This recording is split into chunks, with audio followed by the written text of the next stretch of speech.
ना ये मसला रातों रात कोई आपको हल करके दे भी सकता है।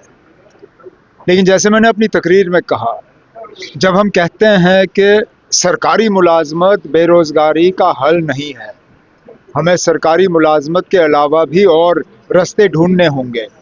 उन रास्तों में मिशन युवा जो है उसकी अपनी एक अहमियत है, क्योंकि इसमें फंडिंग के साथ साथ बिजनेस चालू करने के लिए जो डीपीआर बनाना होता है उसमें मदद, और बिजनेस चालू करने के बाद जो मार्केटिंग वगैरह में आपको मदद की ज़रूरत होती है वो सारा कुछ मिल जाता है।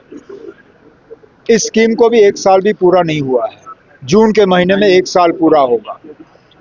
इन 9 महीनों में 1000 करोड़ लोगों में बांटना और इतने सारे स्कीम्स जो हैं उनको मंजूरी देना, ये अपने आप में एक बहुत बड़ी बात है, जिसमें गवर्नमेंट के साथ जे.एन.के बैंक का अगर हाथ नहीं होता ये मुमकिन नहीं होता। तो जे.एन.के बैंक और गवर्नमेंट का एक बहुत ही करीबी जो इसमें तालमेल रहा है, ये उस चीज़ का नतीजा। आगे इसको और स्ट्रेंथन करेंगे। अभी इलेक्शन आ रहे हैं 5 स्टेट्स में, क्या लगता है इस बार? हाँ, मुझसे क्या पूछ रहे हो ना आप? ये हमारे बीजेपी के साथी यहाँ पे हैं, ये दूसरी रियासतों में जाके प्रचार कर रहे हैं, हम तो यहीं बैठे हुए हैं। लेकिन अब क्या होना चाहिए, क्या होगा, अब देखते हैं। अब अलायंसेस तो सब जगह हैं। अगर आप असम में देखें तो बीजेपी का है, असम गण परिषद के साथ, लेफ्ट का है कांग्रेस के खिलाफ, केरला में, तमिलनाडु में अलायंसेस का ही है, BJP with AIADMK, DMK with Congress. तो अब देखते हैं। हम तो चाहेंगे कि ऑपोजिशन जो है 5 की 5 जीतें, पौंडीचेरी इंक्लूडेड। अब लोग क्या फैसला करेंगे वो जिस दिन वोट गिने जाएंगे उस दिन पता चलेगा।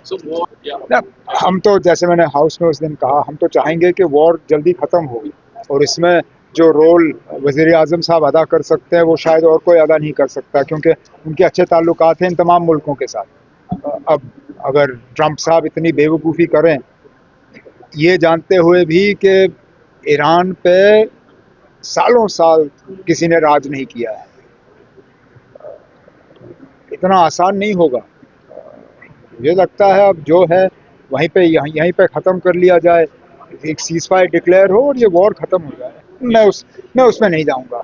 मैं तो सिर्फ ये कहूँगा कि अगर कोई भी मुल्क कोई रोल इसमें अदा कर सकता है जिसमें कि जंग की सूरत से हम बच जाएं, मुझे लगता है किसी को इसमें एतराज़ नहीं होना चाहिए। जब मैं फिर इस चीज़ को दोहराऊंगा जो मैंने हाउस में कहा, हमारे वज़ीर आज़म के अच्छे ताल्लुकात और करीबी ताल्लुकात हैं इन तमाम मुल्कों के साथ, चाहे वो इज़राइल हो, अमेरिका हो, ईरान हो, या ईरान के आसपास के जो मुल्क हैं। उन्हीं रिश्तों का इस्तेमाल करके अगर हम भी एक पेशरफ इसमें कर सके तो अच्छी बात होगी। तो उससे कौन इनकार कर सकता है? अब आप इन दोनों चीज़ों को अलग देख लीजिए ना। हिंदुस्तान और पाकिस्तान के रिश्ते अलग हैं। ये पाकिस्तान जो है अपने ईरान और अमेरिका के साथ जो उनके अच्छे रिश्ते हैं उनका फ़ायदा ले रही है। अब उन्होंने ले लिया, हम कैसे एतराज़ कर सकते हैं? अगर उनके इस पहलू से जंग जो है वो रुक जाए, तो आप क्या चाहते हो कि वो ना करें और जंग चलता रहे? हम तो चाहते हैं जंग रुके। अगर इसमें कोई भी मुल्क अपना रोल अदा कर सकती है तो करें, अगर इससे बेहतर हम रोल अदा कर सकते हैं हमें करना चाहिए।